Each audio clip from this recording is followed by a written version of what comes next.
Around the Ozarks is now on your FM radio. Listen to Around the Ozarks mornings with Grace Gooley as I spotlight local people, stories, and podcasts, all while playing the country legends of the 90s and the hit makers of the 2000s. It's on the Ozarks' best country, 105.1 The Bull.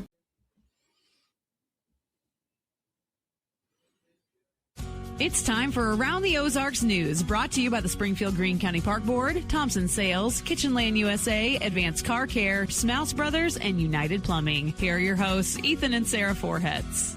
Hey there, good morning to you. I'm Ethan, along with Diana Tyndall, who's filling in for Modern Day Marketing. Diana, thanks for being here on this President's Day. I know it's a big day in your household. Good morning. Yes, it is always worth celebrating. Number one, because a lot of people are off work. So that is to be celebrated, but that also the Secret Service comes to our home and delivers presents. Listen, I think that's a great tradition. You're probably in the minority, 0.1% of people who do something like that to celebrate President's Day. But I love it.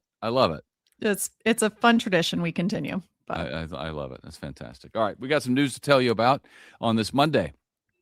Richland. Fire left one person in critical condition. The early morning house fire happened in Richland. One person now fighting for their life as a result. Crews were called just after 4:30 Sunday to a home on North Pine Street. Flames were heavy on the front of the house. They were brought under control within an hour by firefighters. The victim taken to a hospital, listed in critical condition. The cause of that fire is currently under investigation. A lot of fires, it seems like, this year. Yeah. Bad. A 39-year-old woman from Caulfield is in jail, accused of possessing nearly 300 grams of meth during a traffic stop on Highway 60 near West Plains. Investigators say the arrest followed a months-long probe investigation into suspected drug distribution. Authorities report the drugs were discovered after a warrant and additional search that took place at the sheriff's office. The woman faces first-degree trafficking charges and is in jail. Wow. And a Stratford man is among 5 people indicted in a massive cattle investment scheme out of Texas. Federal prosecutors say Joshua Link and others connected to a Texas company collected more than $220 million Wow. from investors nationwide from 2021 to 2023. That is, court documents claim new investor money was used to pay old debts and personal expenses. Link is currently a fugitive, and the FBI is asking for the public's help in finding him. Wow.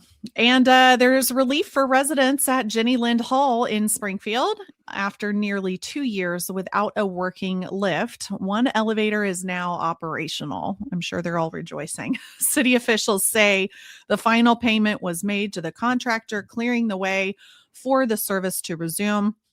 And the 6-story building houses seniors and people with disabilities. The second elevator remains out of order with repairs still in the works. Yeah, that's big news for those folks. I'm glad it's working again.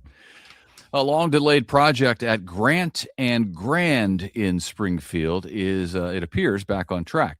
Springfield's Planning and Zoning Commission unanimously recommended approval of a revised plan for Tribeca Park. It's a 2.5-acre development that would feature a food hall on the ground floor and then apartments above on the just redone Grant Avenue Parkway there. The proposal now heads to the City Council for a public hearing on March 9th. I think initially when we first heard about this, it was going to be pickleball courts and that sort of thing. Now that's changed. So now a food hall with apartments above.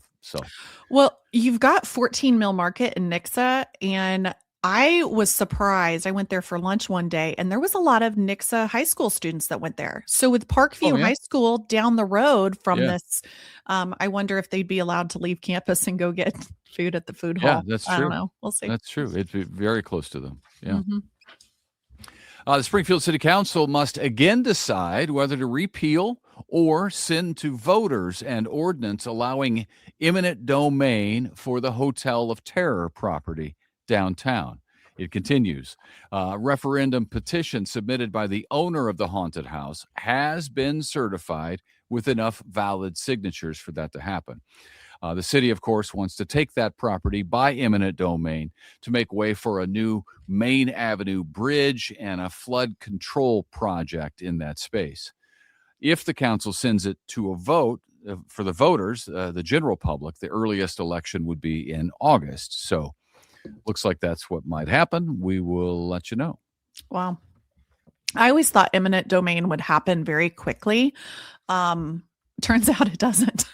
Well, and that's in Springfield, they have this referendum petition thing. So if you can get enough signatures on just about anything, then a vote of the public, it'll go to a vote of the public, and then a vote of the public can overturn whatever the council says. Wow. That's what that Lebanon lawmaker is trying to undo in Springfield, is that the possibility for a referendum petition. But even the city doesn't want that to happen. So right. They got big plans for, I know that, daylighting Jordan Creek, which is already happening. So, well, community feedback is still being gathered on a proposed $175 million renovation and expansion of the Springfield Expo Center.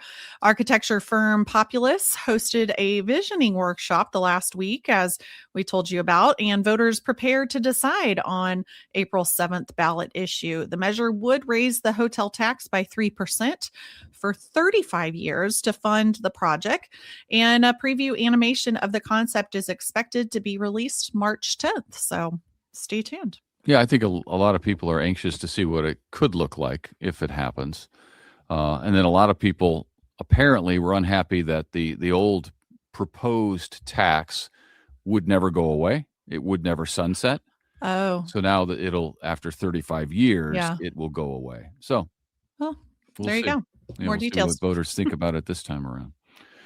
The Missouri House of Representatives has approved a bill that would make permanent the ban on prescribing puberty blockers and cross-sex hormones to children for gender transition purposes. The House, again, this is just the House up in Jefferson City, passed it overwhelmingly, but really on a party line. All Republicans supporting this bill and all but 2 Democrats opposing it. So that bill now moves to the Missouri State Senate. Current law, you're probably thinking, isn't that covered? But current law already prohibits sex change operations on children. And the state Supreme Court recently upheld those limits. So we shall see what the state Senate does when they take it up. Yeah. Well, Branson has good timing. Its official tourism partnership with the Kansas City Chiefs will end in May and not be renewed. The agreement, which has been in place since 2023, brought the Chiefs cheer team to Branson for the training camp and promoted the tourist town to fans statewide. They saw the Chiefs make it to the Super Bowl. So exciting, but I guess no more. Yeah, they did time it right. Those days seem over for the Super Bowl days of the Chiefs. I mean, that window, they had a longer window than most, I think, but the window closes so quickly. And not that the Chiefs aren't a good partner, but I think the Branson got the most bang out of their buck. They sure did. I feel like that was good idea on sponsorship there. Great marketing. I talked to some of the people there, and they say that they've gotten their money's worth out of it for sure. Good. Yeah. I think it's great for tourism. I mean, There you go. Well, this is fun, as you probably know about, but we want to tell you which movie. The Galois Theater will host a midweek movie matinee this Wednesday with a showing of the 1966 Western El Dorado, starring John Cowboy Wayne. Okay. That's not really his name, but John Wayne. Okay. Doors open at 1:00 with the film starting at 2 p.m. and seniors 60 and over can receive a free ticket and concession combo with a valid ID. So looking for something to do? Get a little John Wayne in your life, ladies. I love that the Galois does that. They have brain teaser trivia ahead of the movie that people get to participate in to get the brain functioning. It's really before vegging out. Yeah. Yeah. I mean, the purpose of it really is to give older folks something to do that keeps their brain active, and that's good on the Galois for doing that. I love it. Yes. So and I'm looking forward to being that age and going to see those movies. And doing nothing and eating When I don't have- popcorn and trivia all day. I Right. love it. I don't have anything else to do. I just go do that. Oh, that's fun. So tell me about President's Day, your festivities. Oh, What takes place in the well, household? the presents have been wrapped. The kids can open them up in the morning, and they just have one little small gift that is somewhat presidential themed. Okay. We try to do this every year, but I do have a funny story my husband reminded me of the other day. Great. So when our oldest he's 16 now, but when he was probably, I don't know, 6, 7 years old, he came to school and was so excited the next day because they had the day off, and he's like, I guess what I got for President's Day. And all the other kids are like, Huh? You got something for President's Day? Right. And they're like, what? The Secret Service didn't come to your house? It was just so funny. And so all the other kids, I'm sure, are traumatized because, the Secret Service didn't bring them any presents. Yeah, they don't get anything from the Secret Service. But it's just a fun thing we do, and I think it's worth celebrating and remembering, some great presidents in our history. You got the Reagan era, you got the Lincoln. I mean, I think some really neat things, in the past. So that's we'll cool. See. Yeah. I love it. It's a great way to teach history too, and to get your kids interested in history and politics and all of that stuff. Yes. So interesting. We'll see. Well, we're working on our puzzle. We started that last night. We have a huge president puzzle that's like 1,000 pieces. It takes us probably, I don't know, 2 days, 3 days to put together. So we're celebrating all week. Yeah. It's the same one. Presidents? It's all presidents. Rushmore? It's stamps, like all tiny stamps with their dates. Yeah, actually, now that you say that. But it's really hard. So go get yourself a President's Day puzzle today. You can do it. You're not going to be a president if you can't do a puzzle. That's fair. It's good for the brain. Good for the brain. But that's good for the brain. All right. Well, thanks for being with us this morning. Diana, thanks for hanging out. You bet. Have a great day. Appreciate it. All right. You too.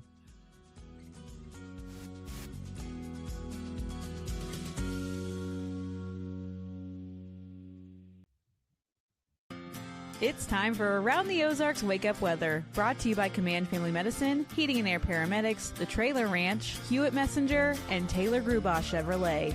Here's your host, meteorologist Abby Dyer. Good morning, everybody. It is going to be another nice one in the Ozarks today, but this morning it feels a little bit chilly, and there's even a bit of patchy fog across the region, mainly from the nice, productive rainfall that we had over the weekend. 1 to 2 inches reported for much of the Ozarks, made for a soggy Saturday, but things sure dried up nicely on Sunday for us. The ground is still drying out. It's a bit muddy in spots, and it's going to be for the first couple of days of the week, but today should help with that, with sunshine on the way, nice warm temperatures, and some breeze that should help to dry up some of the soggy areas across the Ozarks. Overall, it was a nice weekend, and for those of you that are off work or off school today, it is going to be another nice one to get outside. We're really going to be feeling spring fever this week. High temperatures today will land in the upper 60s and low 70s, and then I think we've got more 70s to enjoy for the rest of the days this week. As I mentioned, there could be some patchy areas of fog this morning, so if you're out and about, make sure you use the low beams, take it slow, especially if you live in a fog-prone area, or if you got quite a bit of rainfall over the weekend. That's where the fog's going to be a bit worse. It doesn't last all day, though, because our temperatures warm up in a hurry and the winds pick up, which should help to break some of that up as well. We should see high pressure in control today and a south wind that's going to pick up. It is leading to a bit of a wind chill this morning. Temperatures are feeling like they're in the mid-30s, but we will warm quickly. A south breeze at 5 to 10 miles an hour today will gust closer to 15. We will see mild conditions, and sunshine is going to take over with breezy conditions across the Ozarks as we head into this afternoon. High temperatures, I think they get to 70 in a few spots here in Springfield. I'm going 68, still well above average for this time of the year. And there will be a breeze and some sunshine, so it'll be a great day to get out and enjoy the mild temperatures. We've really got fantastic weather conditions in store for you several different days this week. Tomorrow does look like a windy day, so even though we have some winds, the warmth will be happening. The winds are out of the south, so it's boosting our temperature a little bit more. High temperatures tomorrow will likely land in the low 70s almost everywhere. Low temperatures then Tuesday night into early Wednesday, they stay in the 50s. It's closer to our highs typically this time of the year. We are going to see temperatures make it to the mid 70s on Wednesday. By Thursday, we're still in the mid 70s, and it does look cooler as we head into the weekend. Temperatures likely will be returning closer to normal. Around the country, what's making headlines? Well, it's excessive rain for parts of central and southern California. That was ongoing yesterday and continues as we begin the new work week. We also have heavy snow happening for the Sierra Nevada mountains, and that's going to extend eastward into the Rockies as we head into this afternoon and even tomorrow for some snowfall for the mountainous regions out west. They're looking forward to that too. They're below normal on snowfall so far for the season.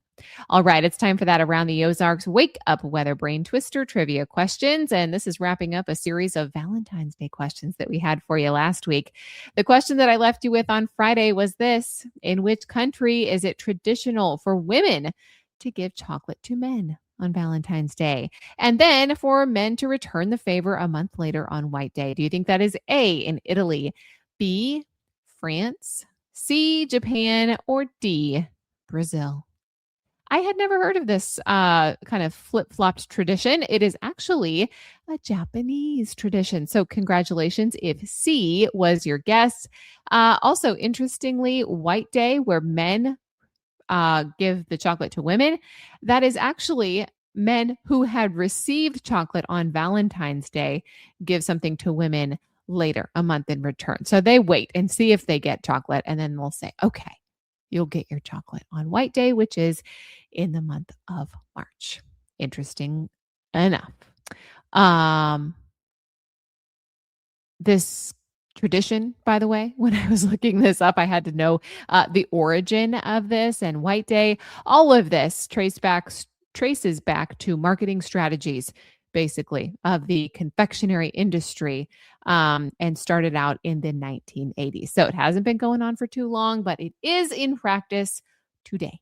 All right, here's the trivia question that I'll leave you with for tomorrow. Which of these animals can survive being frozen solid for months and then thaw out and walk away like nothing happened?